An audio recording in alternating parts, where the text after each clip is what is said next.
All right, welcome everybody to today's video. We're going to be building a checklist for a buyer intake. So we just talked about that your buyer has already been cultivated and captured and converted, and they want to work with you. But what are our next steps? So to paint this picture, Chad, Chad, you going to be available to chat? Yeah, a little bit. Well, I don't need a little bit. Rula. Yes. So Rula is our buyer. She has raised her hand and said she wants to work with me to have me help her buy a home. What are some of the first initial steps that we need to do to create our checklist? Well, do I need to be pre-approved first? Okay, perfect. See, that's a heck of a one to go on a pre-approval. You guys are going to see me type because I'm literally going to create a checklist. This is how much I wish you guys would do this with your buyers and sellers. But I get it. As you're going through the motion and it's all new, sometimes it's hard to set aside that time to create this checklist. So we're going to create this checklist and we'll send it out to everybody. I guess I'm going to share my screen.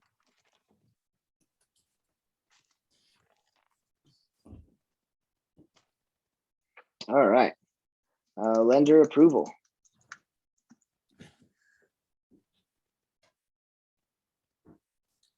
What else? When? I'm sorry? When do you need to buy? Yeah, when do we need to close?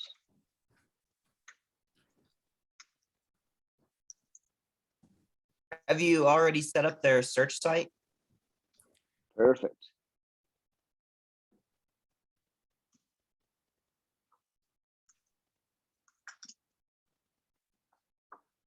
What else? Bruce, have we signed like the ERB yet or no? Nope, good. Literally, that's where we're starting is I have called you some way, shape, or form. You came to me as a lead. Then we had a conversation and you said, yes, Bruce, let's move forward. Yep, good. Good. So documents we will need.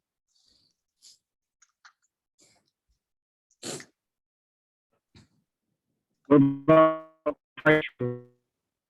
What? Price range? MLS search, so subcategory, price. I like to even call it budget. Documents assigned. Let's go back to that real quick.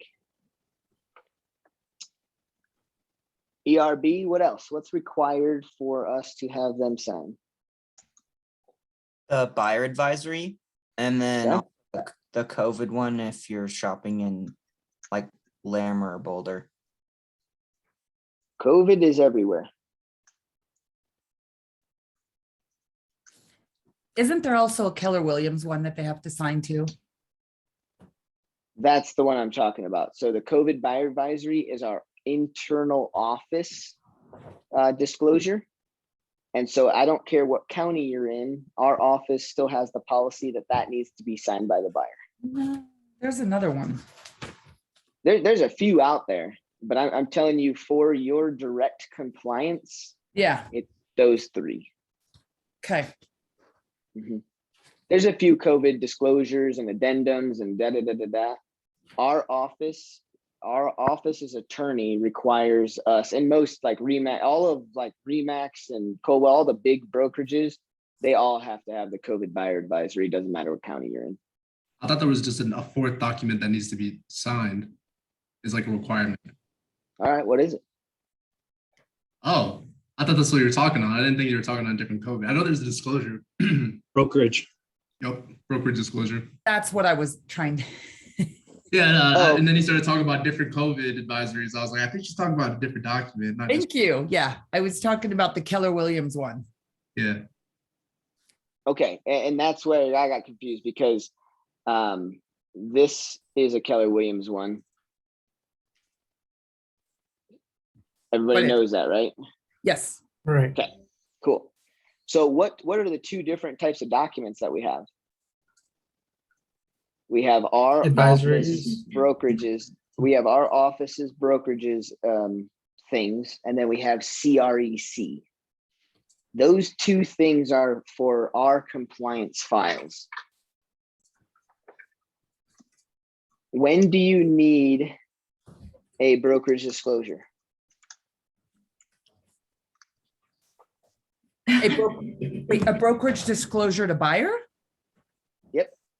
Well, that's what you said was our fourth document, right? Yeah. Okay.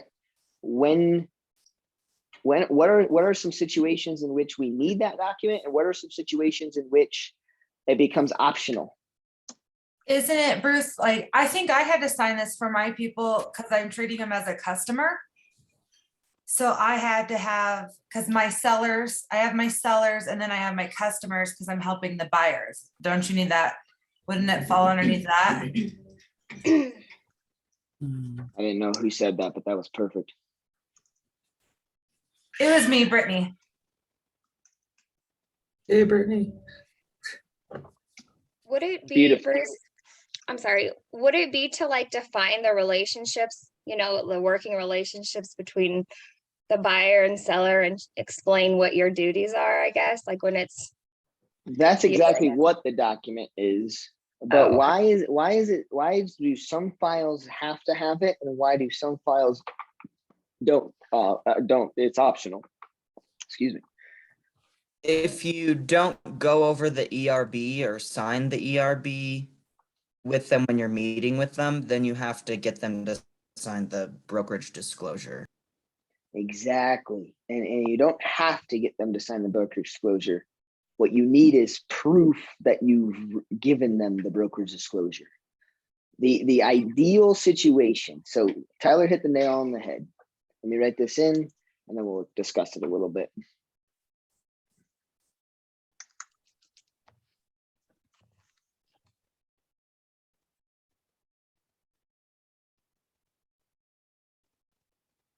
I don't know how I want to write it.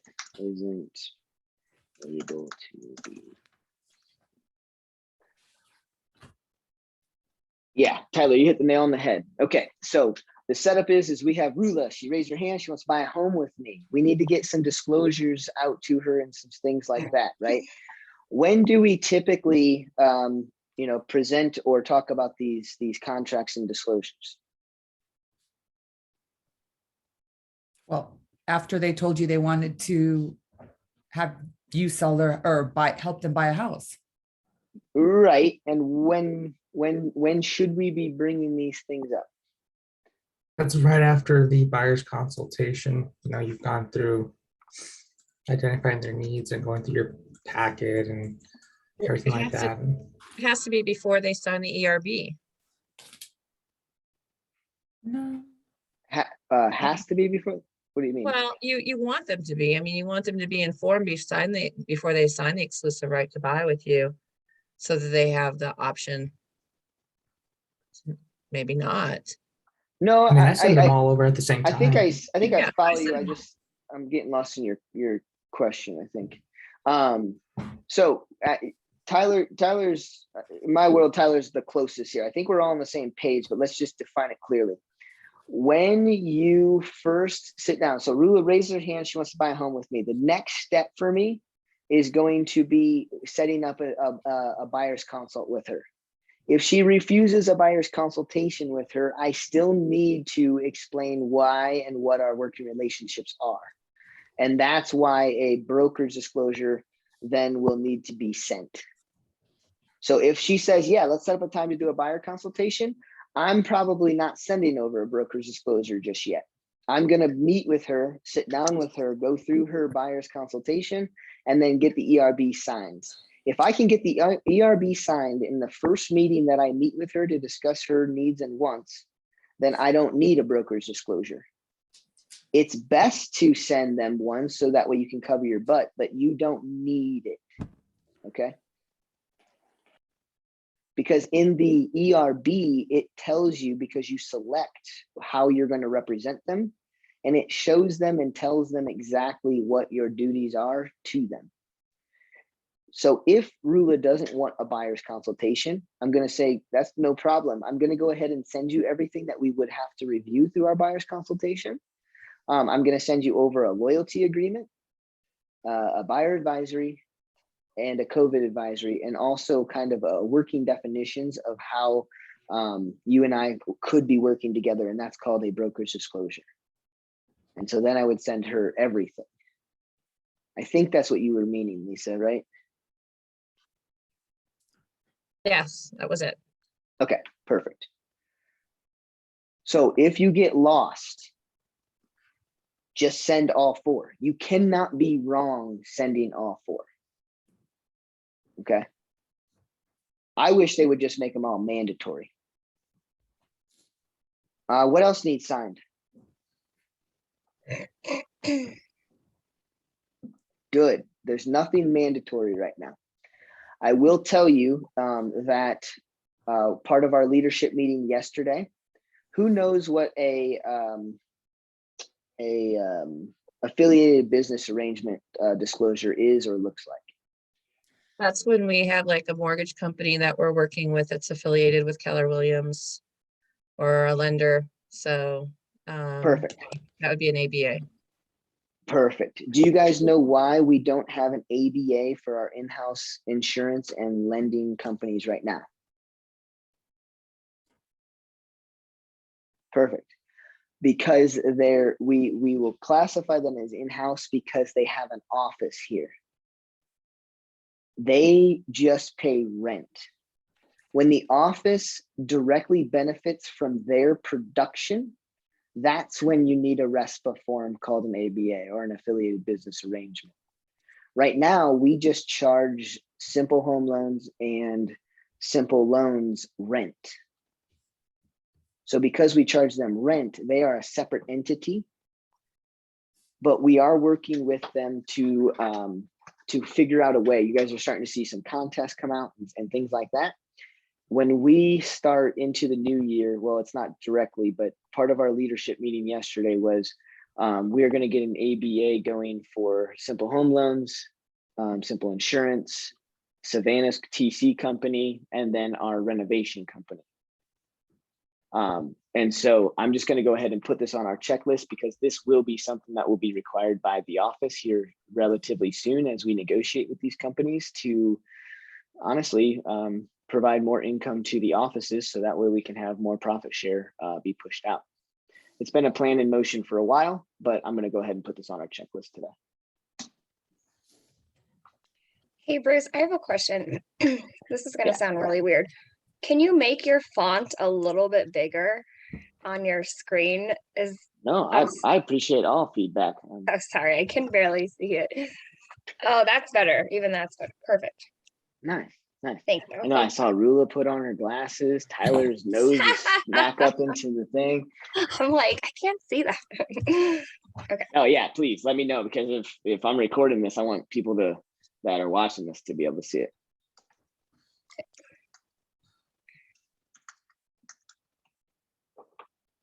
All right, so that will cover pretty much everything that's mandatory. Everything else is kind of going to be dependent upon different brokerages, different things that roll out and different things that happen. But our affiliated business arrangements or agreements will be rolling out. The nice thing is that we can list all of those companies on one affiliated business arrangement, and it's just one extra document that we have to have our buyers sign. So has anybody read through an affiliated business arrangement? All right, let's for the purpose of the video, let's go ahead and find one.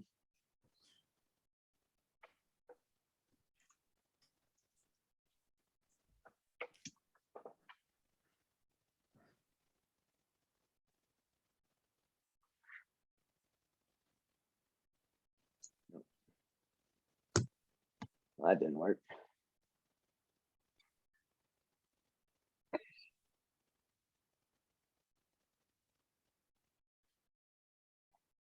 This looks like a common one.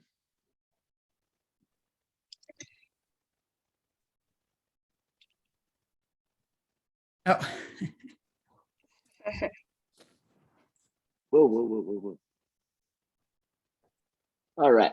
So it's like I said, it's just a one-page document, and it's what it's able to do is able to disclose all businesses under one umbrella. So ABAs oftentimes will have multiple different businesses. And what it will disclose is kind of how the entity is benefiting from the other entity, right? You guys all know like the ice skating stuff, the trunk or treat, all of that stuff is paid for from the profits of the rents that come in from those ancillary businesses. But now we're negotiating with them to keep their rents, but also to do more contests, you know, those $500 gift cards that Simple Loans is doing.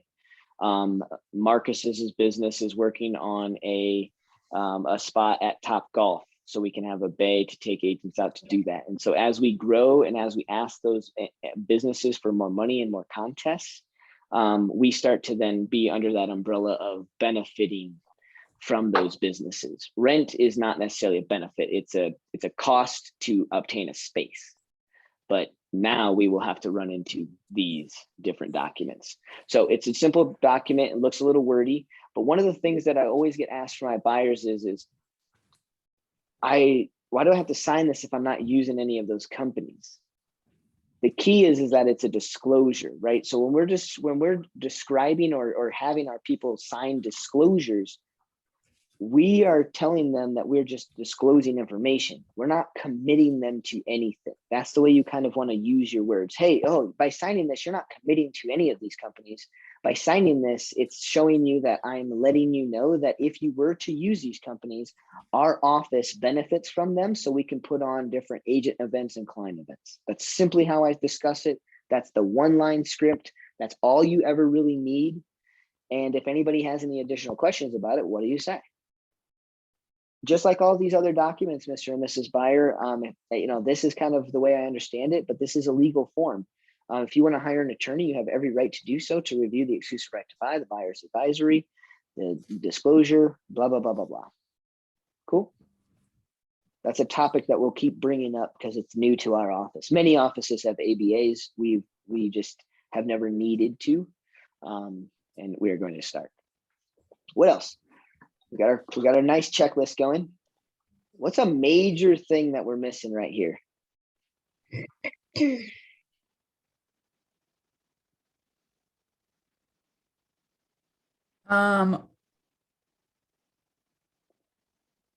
Like what it is that they're looking for all that stuff. What do you Like mean? what kind of home they're looking for, which you're going to find out in the console. Okay, so subcategory to buyer consult, right? What are like, let's call it the top 3 or 5, however you guys want to define it. What are the components of buyer's consultation? Timeline, maybe? Oh, yeah. Well, timeline, but what does that go underneath? When do you need to close? Right? Is that what you're asking? Yeah, that would, but what's kind of that grouping? What in that conversation? What do you talk about in a buyer's consultation? What do you want to effectively get through in a buyer's consultation? What they need They're or looking want. for. Their Basically, motivation. yeah, there you go. Their entire motivation or situation. Yeah.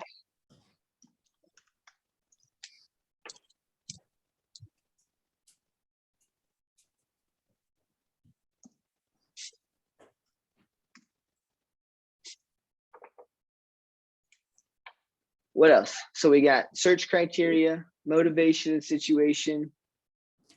What else do we go over in a buyer's consultation that you can kind of group into, like, you know, a category? We're going to go over the home buying process.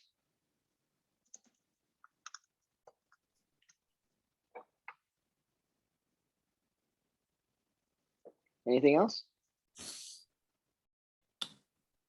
Maybe like when they're available to do showings. Going to go over that probably in hopefully in criteria, right?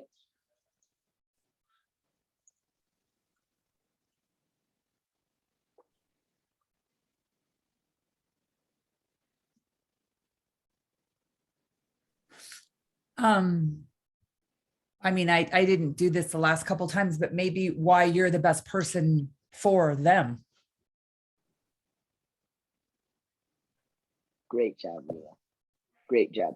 just like a listing presentation, I think we miss this a lot is, you know, and I know that I don't articulate this in my buyer's presentation. If you guys have watched my buyer's presentation video, you guys will realize that I sprinkle my value proposition on them as I go.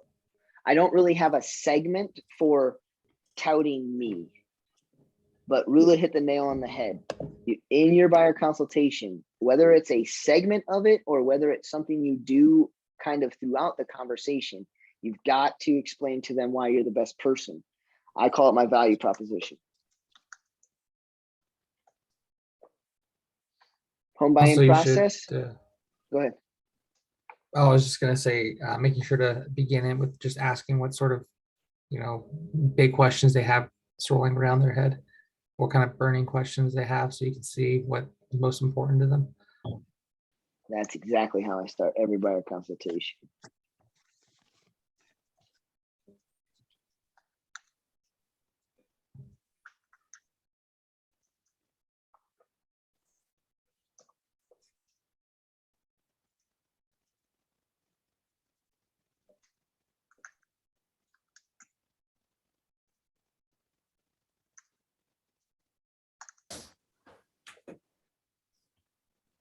And then the last part usually is where you end with those contracts and whatnot, those documents to sign, right? I personally will encourage you all, when you're working with a buyer, do not call things contracts, disclosures, or advisories. Call them loyalty agreements. I don't know why. I was taught that a long time ago. And it got me to a place where buyers were much more likely to review those documents with me and sign those. For some reason, a listing people, they automatically kind of understand they're going to have to sign a contract to have you list their home. A buyer just wants to work with you and not sign anything, and until they find a home. If you call it a loyalty agreement and you know how to explain it in a manner in which these documents help us define our working relationship to then help me work with you, not against you, to find your home. So anyways, I love using the word loyalty agreement. I'm going to show you guys that over and over and over again, so that way you guys start to just, all of a sudden, it just comes out of your mouth at buyer's presentations. Okay, so let's slow down and let's pause a second. We've got Rula. She's a buyer. We set her up with a buyer's consultation. We did our buyer's consultation. From the buyer's consultation, we got her search criteria. So the first thing that I typically do after a buyer consultation is these two things right here. I want to make sure I'm getting these signed, but you can also, you guys can change this checklist however you want. I'll send it out. My checklist is something like this.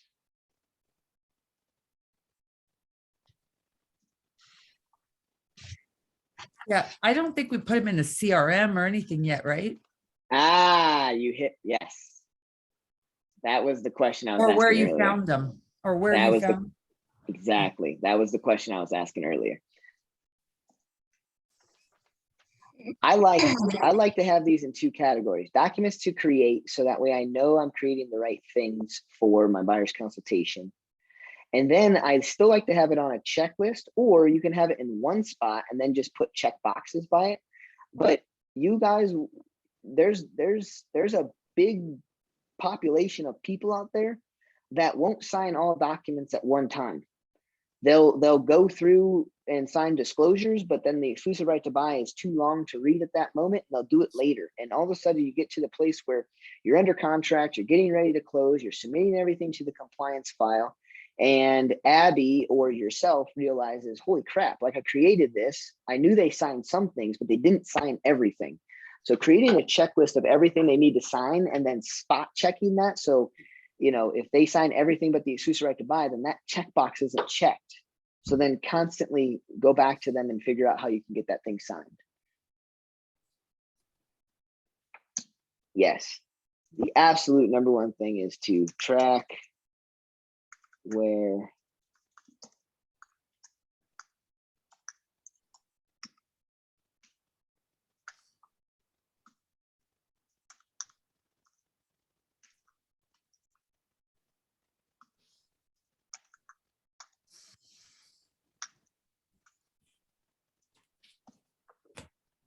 Perfect. So I think we got the beginning steps here, right? We've got Rula. I need to track where she came from. I need to enter her into the CRM. I need to create these documents. I need to set up a buyer's consultation. I'm going to put a little subcategory in the CRM thing. There is something that I do, so that way I don't forget.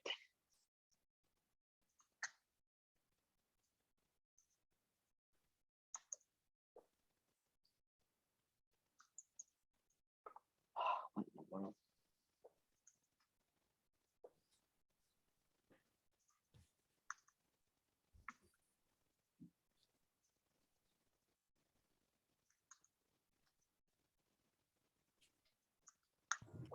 So if I get Rula as a buyer and I'm going to go through all of this stuff, right? When you guys get very busy, it's easy to forget things in this industry. You set her up in the CRM, but then create a generic task that comes up a week to 2 weeks out, depending upon when I captured her, and just have a thing that says, hey, Bruce, check in with Rula. Because what if she canceled her buyer's consultation and she's supposed to get back to you with a time that works for her for the next one, and she never did. And now you never did, and you keep going on with your day. You have all these other buyers that you're showing houses to. You got a listing you're getting prepared for, and then bam, Rula ends up meeting with a weak agent at a weak moment. And you forgot about her. She goes through the process with this other agent. And if you can keep on top of her, regardless of whether she meets another agent or not, she'll still meet with you, right? What's next? I appreciate you guys' participation. This is beautiful. I'm surprised none of you guys are going into the Google file, finding exactly this checklist that I've created before and just telling me what should be on here. So let me show you guys this. Everybody has access to this. If you don't have access to this or need me to resend it to you, speak up now and I'll add you to it. You go into the buyers folder. You go into I have a buyer, now what? Oh my God, track where they came from. Enter into the CRM. Prepare the exclusive right. Probably edit this too, actually.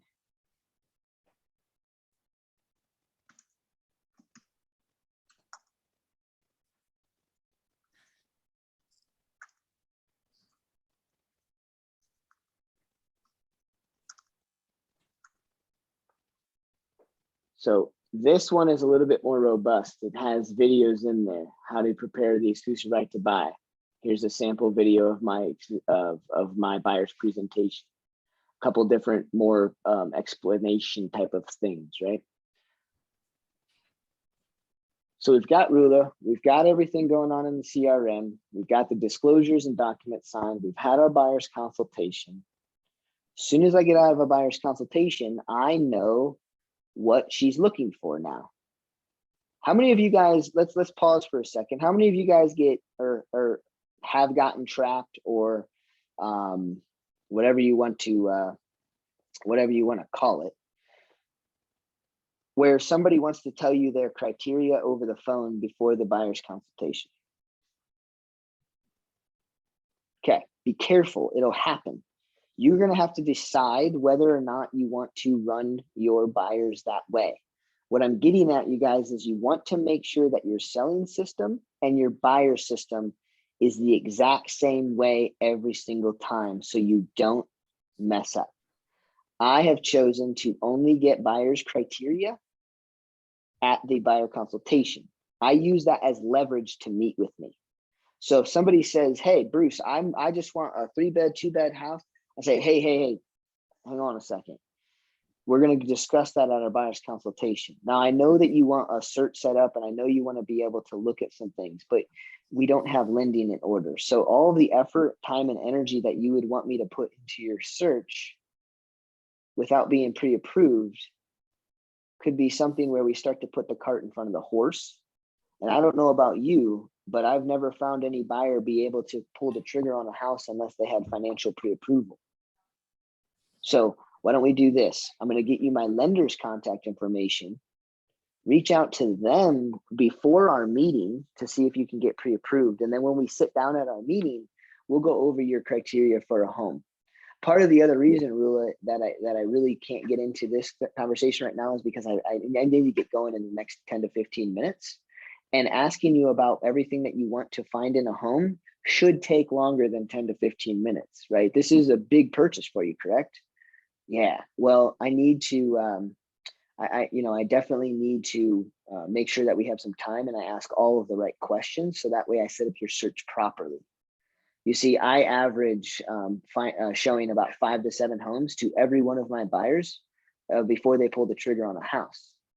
You see, you're only going to buy one house. And what frustrates buyers the most is going out and looking at 20 to 30 homes. You see, by getting your search criteria correct and completely dialed in, I can then send you only the best homes that you would consider. So that way I don't have to take time from your family, from your life, from your weekends, from your nights, going out and showing homes that you're never, ever going to buy. So why don't we set up our buyer's consultation and then we can go through that criteria. Sound great? Great. Blah, blah, blah, blah, blah. When you can explain things the right way, they don't get frustrated with you. But if you just say, no, let's go ahead and save that criteria for when we meet. Now you're just using it to hook them in to meet with you. I am doing that, but I'm explaining to her or him exactly why it's important for us to save her time or him time, whoever you're talking to. Make sense? Now, that's my way of doing it. Some people like to get the criteria out of the way first. Why would somebody want to do the criteria over the phone and not at the buyer's consultation? Because I can agree to this way too. I just don't do it. Because I did it with one of my, just because we've known each other forever and we're good friends. They're part of like their family and my family go way back, and I'm comfortable with that. And that's no problem. But Bruce, I'd say in my case, it would be, get some of their criteria, and then you're saying, great, well, I'll do a little preliminary searching, see if there's anything I can find. It might not be totally to everything that you want, but I'll do a little bit of searching. I'll bring you some properties to view, at the meeting. So it's another one of those hooks that I can get your full criteria at the meeting, as well as I'm going to bring you what I can find in the meantime. Yeah, exactly. That's another reason. That's another way to get somebody to convince them to get to a buyer's consultation with you. When I say convincing you guys, I was kind of surprised that there's a big population of people out there that don't want a buyer's consultation. They've never had one before. They don't know what it means. They just want to go look and see houses and buy a house. So anytime that you can use the right words to get them to meet with you, the better off the entire situation will be. I'm telling you, hand over fist, every single dang time I bend my own rules and I go start to show a buyer without a buyer's consultation, I end up having to do a buyer's consultation at vacant homes or at people's homes. And it seems like, the one house you start talking about earnest money, the next house you start talking about inspections, the next house you start, and then the next thing you know, they're not even looking at the darn houses. So yeah, anything that you can use to hook them into meeting with you, one, will save you time no matter what. Two, will help them kind of understand that you're a professional and that there is a regiment to how this is going to work. But yes, like Ricky said, some people will use a base search as a kind of a teaser. Like I'll go ahead and set it all up for you, but I got a lot of questions on your search, and we'll go through more of that in our buyer's consultation. So just give me some, like your 5 basics. What's your budget, your bedrooms, your bath, your garage size, and location. And that's pretty much all I'll ever do if I set up a search beforehand. But when it comes down to budget, if they haven't talked to the lender, I'm going to hammer that point home, you guys. When I mean hammer that point home, I'll say, okay, hey, I know budget's kind of loose right now because we haven't talked to a lender. So what I'm afraid of, Rula, is setting you up on a search with our predicted budget, having you fall in love with homes that the lender tells you can't afford. Are you going to be heartbroken if I set this search up today and you see all these beautiful homes and the lender says that we may or may not be able to buy them? Do you think I should set that search up for you? If she says, yes, I'm setting that search up for you, that's fine. It's creating earnest on her, because then what's that's going to do? It's going to make her go talk to that lender faster because now she's curious. Now she doesn't want to be upset like I told her she's going to be upset. Cool. I love this, you guys. Welcome back to Zoom on Wednesdays. We got the MLS search. We've got documents that we're tracking being signed. What else? Got lender approval. I Well, thought I was sharing my screen. Sorry, say that again. have you shown the houses yet? So you've already set up the criteria that they want and you're ready to show homes? I think at this point, this is where I would probably, you know, I don't know if I can do it on this. I have to check. This is probably where I would draw a solid line in my checklist. So that way I'm not the agent showing them homes before all of this stuff is done. And when you guys can bring this checklist to a buyer's consultation and your buyers see this line, and then underneath that line, they see, they start to become curious and you can have that dialogue. Okay, great. Once we get all this stuff done, then we're able to go see homes. Well, Bruce, I mean, can't we just have some of this stuff wait? I want to go see homes. I got to get into a home before my rental's done. Well, all this stuff is going to need to be done in order for you to close on the home. So why don't we get started on doing all of these things, and then we can go out and take a look at these homes. You see, all of these things need to be done, because if we don't have these agreements in proper order and something happens to you at the home, guess who's liable? Myself and you.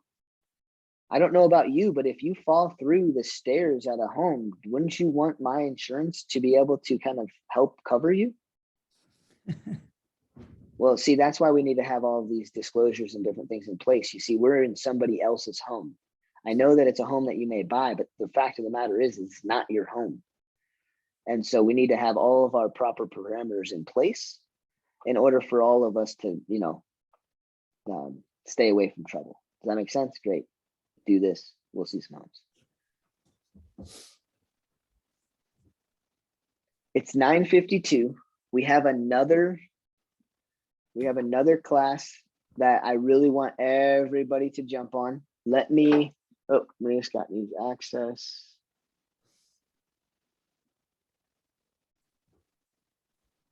Anybody else need access to the productivity coaching folder or Google folder? Yeah, let's add that to that folder, Bruce, under buyers. There's a category for buyers. It's great. Yeah, I'll add the checklist after we're done here. I just want to see if anybody else needs access to it. Okay, if you do, let us know. We're not afraid to send it out multiple different times. We get it. You guys, when you guys get started, you have a mountain of crap that comes at you. I'm happy to resend anything at any time. Just send me an email. Lisa.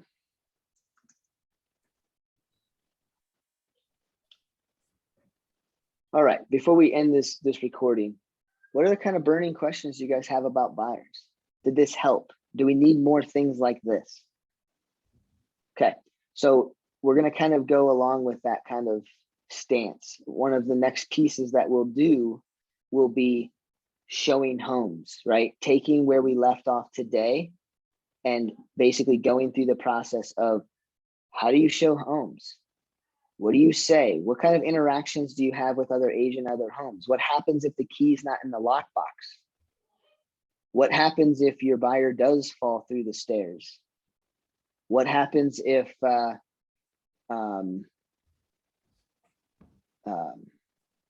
happens if what happens if there's homeless people in the home? Right? That happened. What do you do when you set up a showing? You think you have a private showing and there's an open house going on at that house at the same time that you and your buyers didn't know about, and it turns your buyer off. How do you say that? What do you do? What do you speak to? Once you find the home that you identify that you like, or one, how do you get a buyer to only see 5 to 7 homes before making an offer? That is the key number one piece that allows me, you guys, that's the number one thing that allows me to put up with buyers. That is the number one thing that allows me to coach at a very high level and still take on buyers. That's the number one thing that I was able to effectively do to sell 50 buyers homes in 1 year and not work with a single listing. I'll teach you that in our Find and Show Homes class. What happens if a buyer wants to make offers on multiple homes? What happens if the buyer wants to make an offer on a home and you guys can't get a hold of the listing agent? You have no idea when they're accepting offers. You have no idea if there's offers in hand. What do? So we'll go through all of that in that next piece. But anybody have any questions about this beginning? We have Rula, she's our buyer. And now we got her up to the place where she's about to be able to go show homes. Cool, good. If you guys think of questions, let me know.